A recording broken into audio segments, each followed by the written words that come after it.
था, लेकिन अब यह सब मुझे नकली और हास्यास्पद लगता था। तभी जानरान अचानक माइक्रोफोन उठा लेती है। वह हल्का सा गला साफ करती है, जिस पर पूरा हॉल शांत हो जाता है। स्टेज की रोशनी उसके खूबसूरत चेहरे पर पड़ रही थी।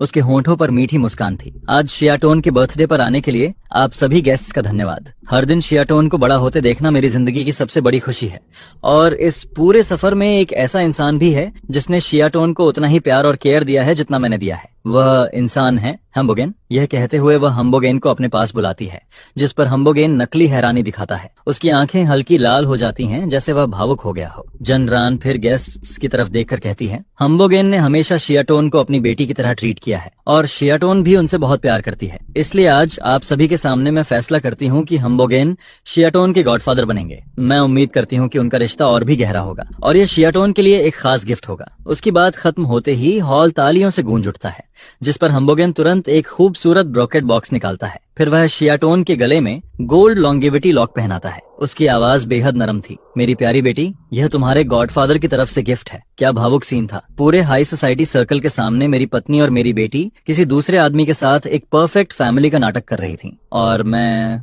रियल हस्बैंड नाम का पिता वहाँ सबसे ज्यादा फालतू इंसान बन चुका था। उसी समय एक छोटी लड़की शियाटोन से पूछती है, शियाटोन तुम्हारे पास गॉडफादर भी है और पापा भी, तुम्हें कौन ज्यादा पसंद है? जिस पर शियाटोन मुंह फुलाकर कहती है, पापा मेरे साथ खेलते ही नहीं हैं। गॉडफादर मेरे साथ सबसे अच्छा व्यवहार करते हैं। उन्होंने कहा है कि वह हर दिन मेरे साथ खेलेंगे और मुझे डिज्नीलैंड भी लेकर जाएंगे। यह सुनकर ऐसा लगता है जैसे किसी ने मेरे दिल को मुट्ठी में भींच लिया हो। मुझे वह दिन याद आते हैं जब मैं उसे मजबूत बनाना चाहता था। जब वह गिर जाती थी तब मैं खुद को रोकता था और उसे तुरंत नहीं उठाता था। भले ही वह रोती थी, मैं चाहता था कि वह खुद खड़ी होना सीखे। मुझे उसका पिछला बर्थडे याद आता है। उस दिन मुझे तेज बुखार था, लेकिन फिर भी मैं उसके साथ केक कट करवाने गया था, सिर्फ इसलिए क्योंकि मैंने उससे वादा किया था कि उसके ग्रोथ का कोई मोमेंट मिस नहीं करूंगा। जब भी बिजनेस ट्रिप पर जाता था, चाहे कितनी भी देर हो जाए, मैं वीडियो कॉल जरूर करता था, सिर्फ उसके मुंह से एक बार पापा सुनने के लिए। मैं हमेशा अपनी बेटी के लिए एक स्ट्रिक्ट फादर रहा। मैं बस चाहता था कि वह मजबूत और इंडिपेंडेंट बने, लेकिन फू फैमिली हमेशा उसे जरूरत से ज्यादा स्पॉइल करती रही, और आखिर में उसकी नजरों में मैं सबसे ठंडा इंसान बन गया। मैं सोचता था कि एक दिन वह मेरी नीयत समझेगी, लेकिन मुझे बदले में सिर्फ यही सुनने को मिला, पापा मेरे साथ खेलते नहीं।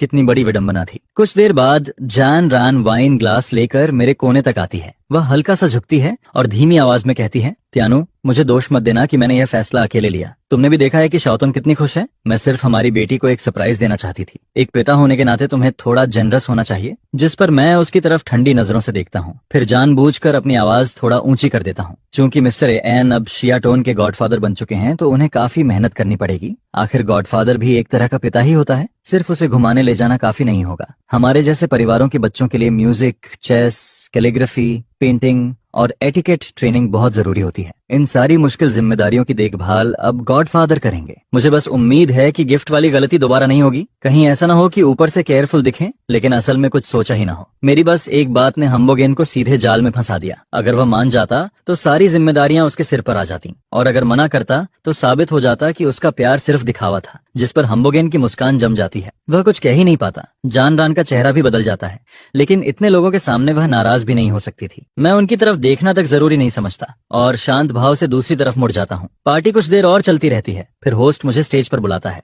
आखिर मैं शियाटोन का पिता था, यह हिस्सा छोड़ा नहीं जा सकता था। मैं गहरी सांस लेता हूँ, अपने सारे दर्द को निगल जाता हूँ और अपनी आखिरी बची हुई इज्जत को संभालते हुए खड़ा हो जाता हूँ। लेकिन जैसे ही मैं उठता हूँ, छर्रर कपड़ा फटने की तेज आवाज पूरे हॉल में गूंज जाती है, जिस पर मेरा पूरा शरीर जम जाता है। मेरी शर्ट कंधे से लेकर कमर तक फट चुकी थी। ठंडी हवा सीधे मेरी पीठ से टकराती है। पूरा हॉल एकदम शांत हो जाता है। सभी की नजरें मेरी फटी हुई शर्ट पर टिक जाती हैं। अगले ही पल चारों तरफ फुसफुसाहट शुरू हो जाती है। हे भगवान, इतना अमीर होकर भी ढंग के कपड़े नहीं पहन सकता। कितनी शर्मनाक बात है। मैं वहीं खड़ा रहता हूँ बिना कुछ बोले, क्योंकि मैं पहले से जानता था कि यह सीन कितना अपमानजनक दिख रहा है। यह कस्टम मेड शर्ट्स थी, मजबूत फैब्रिक से बनी हुई। यह अपने आप कभी नहीं फट सकती थी जब तक कि किसी ने इसके साथ छेड़छाड़ न की हो। मैं सिर उठाता हूँ, जिस पर मेरी नजर सीधे हम्बोगेन पर पड़ती है। उसकी आंखों में छिपी हुई जीत साफ दिखाई दे रही थी। बिल्कुल, यह उसी का काम था, लेकिन मैं वैसा रिएक्ट नहीं करता जैसा वह चाहता था। न मैं भागता हूँ, न घबराता हूँ। मैं फटी हुई शर्ट को पकड़कर सीधा खड़ा हो जाता हूँ, फिर एक एक कदम बढ़ाते हुए स्टेज की तरफ चलने लगता हूँ। मेरे शूज पत्थर के फ्लोर पर टकराते हैं और हर कदम पिछले कदम से ज्यादा ठंडा महसूस होता है। आखिर मैं स्टेज पर पहुंचता हूँ, माइक्रोफोन उठाता हूँ, फिर मेरी आवाज पूरे हॉल में गूंज उठती है। सभी गेस्ट से क्षमा चाहता हूँ। अभी अभी यहाँ एक छोटा सा इंसिडेंट हुआ है। किसी ने जानबूझकर मेरे सूट को डैमेज किया है और अब ये मजाक की बात नहीं रही। मैं पता लगाकर रहूंगा कि फू फैमिली की पार्टी में आखिर किसने इतनी हिम्मत की कि फैमिली के सन इन लॉ को इस तरह पब्लिकली ह्यूमिलाइट करने की कोशिश करे। पूरे हॉल में अचानक हलचल मच जाती है, जिस पर हम्बोगेन के चेहरे का रंग एक पल के लिए बदल जाता है, लेकिन अगले ही सेकंड वह खुद को संभाल लेता है, यहाँ तक कि वह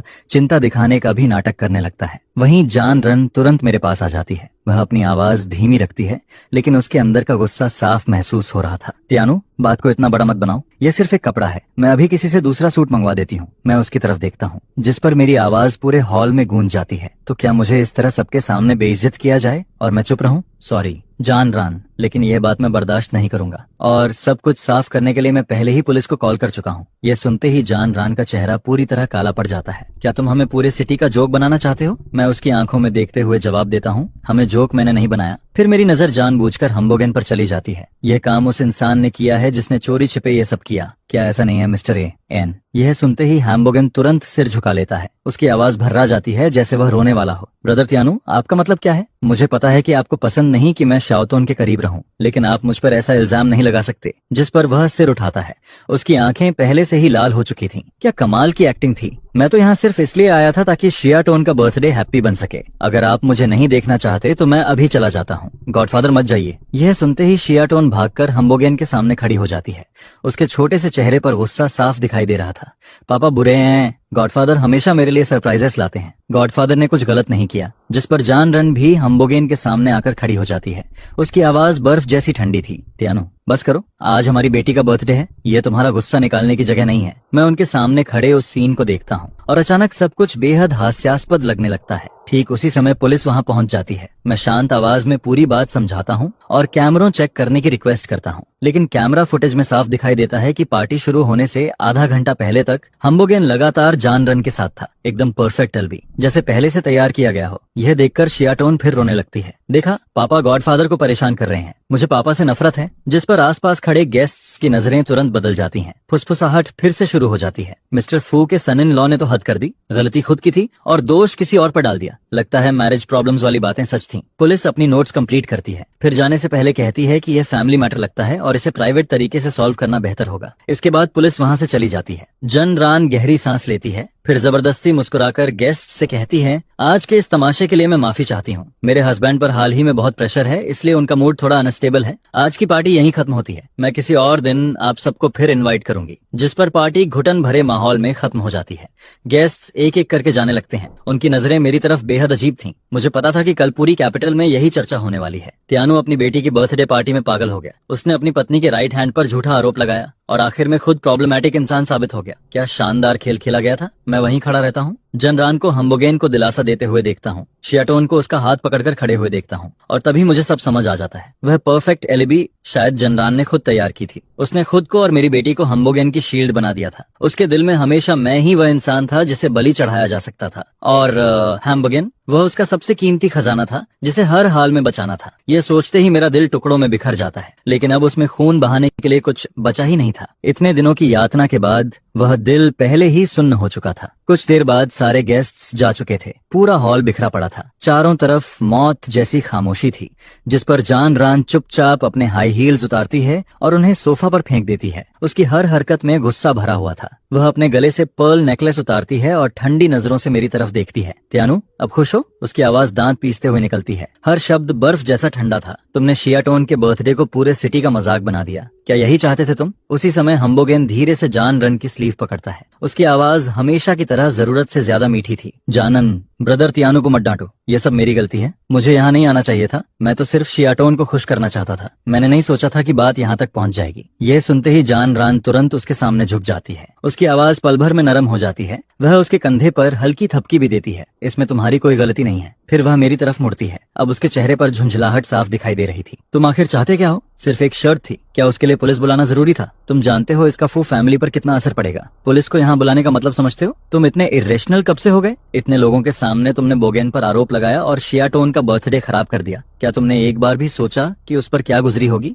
उसका हर आरोप औलों की तरह मेरे ऊपर गिर रहा था, ठंडा, भारी और दर्दनाक। मैं उसके गुस्से से भरे चेहरे को देखता हूँ और अचानक मुझे हंसी आने लगती है, क्योंकि वह सिर्फ उसकी साथी नहीं थी, वह इस पूरे खेल की मास्टरमाइंड थी। उसे सच पता था, फिर भी वह मुझे ही दोष दे रही थी, उस इंसान को जो असली विक्टिम था। लेकिन अब मैं कुछ भी कहना नहीं चाहता था, जिस पर मेरा साइलेंस उसे जिद लगने लगता है।